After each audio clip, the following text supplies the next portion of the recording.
ఇప్పుడు భగవానుడు ఎందుకు అసలు దుఃఖం ఇస్తాడు? భగవంతుడు ఎందుకు మనం బాధపడేటట్టు చేస్తూ ఉంటాడు? ఒకడికి కాలు విరిగిపోవలసిన అవసరం ఏమిటి? ఒకడికి అనారోగ్యం రావాల్సిన అవసరం ఏమిటి? ఎందుకు వాడు అలా బాధపడుతుంటాడు అంటే, భగవంతుడు ఎందుకు బాధ పెడుతూ ఉంటాడు అంటే దానికి ప్రధానమైనటువంటి కారణము ఒక్కటి ఉంటుంది. గత జన్మలలో ఏదో పాపం చేసినది ఉంటుంది. ఆ పాపం ఎవరికి తెలుసు అంటే మనకి తెలియదు. ఆ జన్మలో శరీరాన్ని విడిచిపెట్టేసినప్పుడు ఇక మనకి ఆ జన్మ గురించి తెలియదు. కానీ ఆ జన్మలో జీవుడు ఏం చేశాడో భగవంతుడికి తెలుసు. అది చిత్రగుప్తుడండి. ఆయన వ్రాసి పెట్టుకుంటాడు. దాన్ని అనుభవంలోకి తీసుకొస్తాడు. చేసిన పాపం కష్టం రూపంలో పోవాలి. వీడు కూడా బాధపడ్డాడు అనుకోండి, ఆ బాధ రూపంలో చేసిన పాపం పోతుంది. ఎప్పుడో ఎవరినో అనరాని మాట ఏదో అన్నాడు, వాళ్ళు చాలా బాధపడ్డారు 2 గంటలు.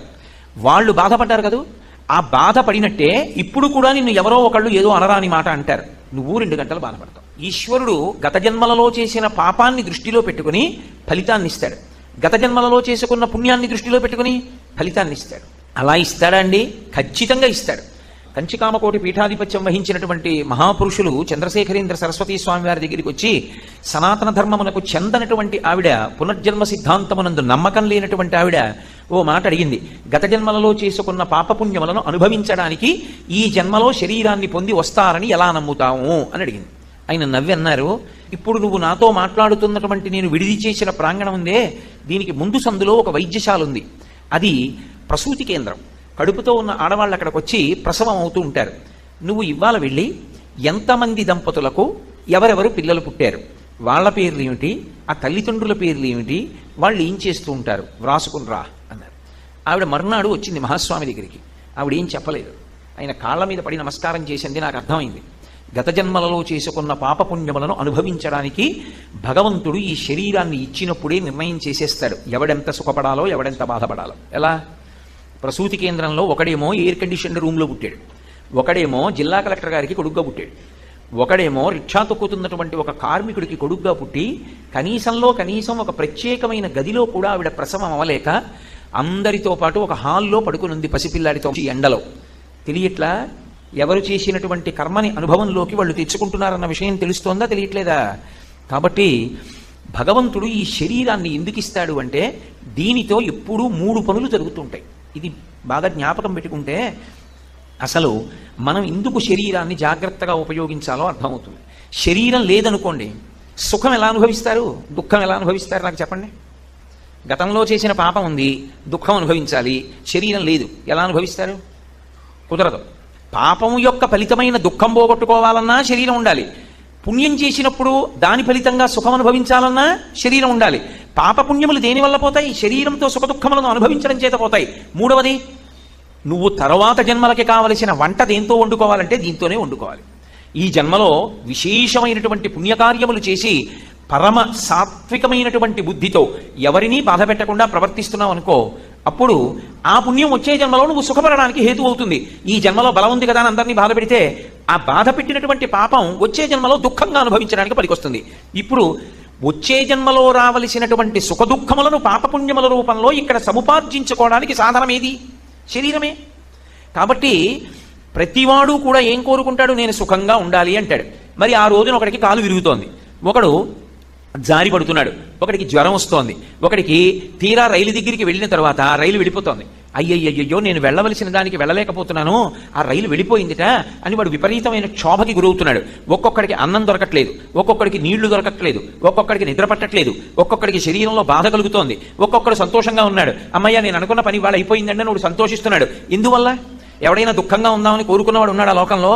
మరి లేకపోయినా దుఃఖం ఎందుకు వస్తుంది అంటే, ఈశ్వరుడు ఒకడు ఉన్నాడు, వాడు నొక్కుతున్నాడు ఒక పక్క నుంచి. ఎలా? గత జన్మలలో చేసిన పాపపుణ్యములను లెక్కలో పెట్టుకుని ఇప్పుడు సుఖం ఇవ్వాలా దుఃఖం ఇవ్వాలా వాడు లెక్క పెట్టుకుంటున్నాడు. మనకి తెలియదు. ఇవాళ నేను నిద్రలేచినప్పుడు ఇవాళ ఈశ్వర నేను కాసేపు ఏడిచేటట్టుగా చూడండి, ఉదయం నేను 8:30 నుంచి 9:30 వరకు అలోమని ఏడ్చేదనుగాక అని ఎవడైనా దండం పెడతాడా? ఎవడూ పెట్టడం. ఈశ్వరా నీ సంతోషంగా ఉండేటట్టు చూడండి అని చెప్తాడు. అయినా ఏడుస్తున్నాడు ఏదో సమయంలో. ఎందుకు ఏడుస్తున్నాడు? ఈశ్వరుడు ఒకడు ఉన్నాడు, వాడు గత జన్మలలో పాపాన్ని ఫలితంగా తీసుకొస్తున్నాడు, పుణ్యాన్ని ఫలితంగా తీసుకొచ్చి సుఖం ఇస్తున్నాడు. పోని కాలమును దాటగలమా మనం? అది ఈశ్వరుడు ఏదో ఉదయం 8 గంటలకి ఇచ్చాడు అనుకోండి, అయ్యయ్యో ఇప్పుడు 8 గంటలకి నేను ఈ కష్టం అనుభవించాలంటే చాలా కష్టం అండి, నాకు చాలా ముఖ్యమైన పని ఉంది, అనుభవిస్తాను, నేను కాదంటలేదు. కానీ 8 నుంచి 8:30 వరకు అనుభవించవలసినటువంటి దుఃఖాన్ని సాయంకాలం 4 నుంచి 4:30 వరకు ఇవ్వండి అని అడిగామనుకోండి, కాలం ఒప్పుకుంటుందా? ఒప్పుకోదు. కాలమునందు మాత్రమే అనుభవించాలి. ఏ సమయంలో వస్తుంది ఆ దుఃఖం, ఏ సమయంలో వస్తుంది సుఖం నువ్వు చెప్పలేవు. ఒక పక్క నుంచి కాలం నొక్కుతుంది, ఒక పక్క నుంచి భగవంతుడు నొక్కుతాడు. ఈ రెండిటికి మధ్య ఎందుకు నొక్కుడు పడుతున్నావు? గత జన్మలలో చేసిన పాపపుణ్యాలు పోనీ మనకి తెలుసా? ఏమంటే నేను గత జన్మలో పాపం చేశాను, ఆ పాపం ఇవాళ బహుశా అనుభవంలోకి వచ్చే అవకాశం ఉంటుందంటే నీకేమైనా తెలుసా? అది తెలియదు.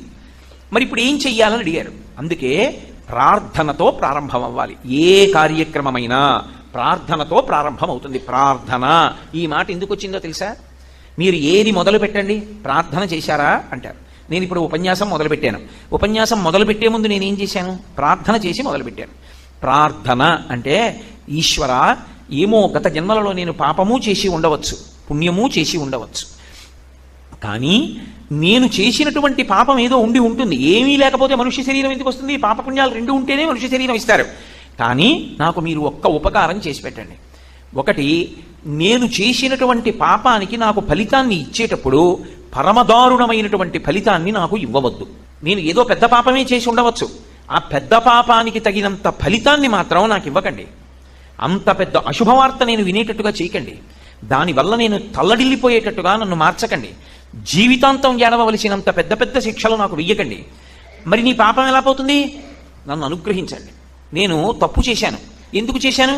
మీరున్నారని తెలియక చేశాను ఒకప్పుడు ఆ పాపం. ఇప్పుడు తెలుసుకున్నాను మీరున్నారని, కాబట్టి నేను చెయ్యను. ఇప్పుడు నేను ప్రయత్నపూర్వకంగా ఏ తప్పు చెయ్యట్లేదు, కానీ అప్పుడు చేశాను.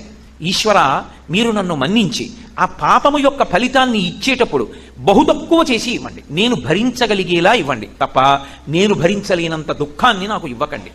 ఇది నోటితో అడగక్కర్లేదు. ఈశ్వరుణ్ణి ప్రార్థన చేస్తాడు. వాడు ఒకడు ఉన్నాడన్న నమ్మకం కలిగింది. వాడు ఉన్నాడన్న నమ్మకం ఎలా కలుగుతుంది? వాడి కంటి ముందు కనపడుతున్నాడా? కాదు, జరుగుతున్న సంఘటనల చేత నిరూపించుకుంటాడు. ఆయన్ని ప్రార్థన చేస్తే ఆయన తప్పిస్తాడు, ఆయన కాపాడతాడు, ఆయన రక్షకుడు. అందుకే తప్పకుండా భగవంతుణ్ణి ప్రార్థన చెయ్యాలి. మనకి ప్రార్థన చెయ్యడం ఎలా చెయ్యాలో కూడా చేత కాదు అంటే మన పనుపున మన కోసమని శంకరాచార్యుల వారు ప్రార్థన చేశారు. ప్రార్థన చేసి లోకానికి అంతటికీ కూడా చదువుకోవలసినటువంటి అద్భుతమైనటువంటి స్తోత్రాన్ని ఇచ్చారు. చాలా తేలిక మాటలతో ఉంటుంది. షట్పదీ స్తోత్రం అని. అది నాకు నోటికి రాదండి, నేను ఎప్పుడూ చదవలేదండి అంటే అంతకన్నా దారుణమైన విషయము లోకంలో ఇంకొకటి లేదు. షట్పదీ స్తోత్రం వచ్చి ఉండాలి. ఒకవేళ రాకపోతే కనీసంలో కనీసం షట్పదీ స్తోత్రం తప్పకుండా ఇంట్లో ఉండాలి. ఇంట్లో ఉండి ప్రతిరోజు చదువుకోవాలి. చాలా తేలికగా ఉంటుంది షట్పదీ స్తోత్రం. అవినయమపనయ విష్ణోహో అని ప్రారంభం అవుతుంది. అది రోజు భగవంతుడి దగ్గరే చెప్పాలి. భగవంతుడి దగ్గర చేరేటటువంటి 4 రకములైనటువంటి భక్తులు కూడా ఆర్తో జిజ్ఞాసురర్థార్థి జ్ఞానీచ భరతర్షభ, నలుగురు ప్రార్థన చేయవలసినదే. ప్రార్థన చెయ్యకపోవడం అన్నది లోకమునందు ఉండదు. కాబట్టి చక్కగా మన కోసం ఎవరో ప్రార్థన చేయడం కాదు, మన కోసం మనం ప్రార్థన చేసుకోవడం నేర్చుకోవాలి. ఎందుకలా? నీకు ఆకలిస్తే నువ్వు తిను. నువ్వు ఎందుకు ప్రార్థన చెయ్యవు? చక్కగా నువ్వు ప్రార్థన చేసుకో భగవంతుడిని. ఎప్పుడో ఏడాదికో 2 ఏళ్లకో ఎవరో వచ్చి నీ కోసం ప్రార్థన చేయడం ఏమిటి? నువ్వే రోజు చేసుకో, నువ్వే ప్రతి గంట చేసుకో, క్షేమంగా ఉంటావు.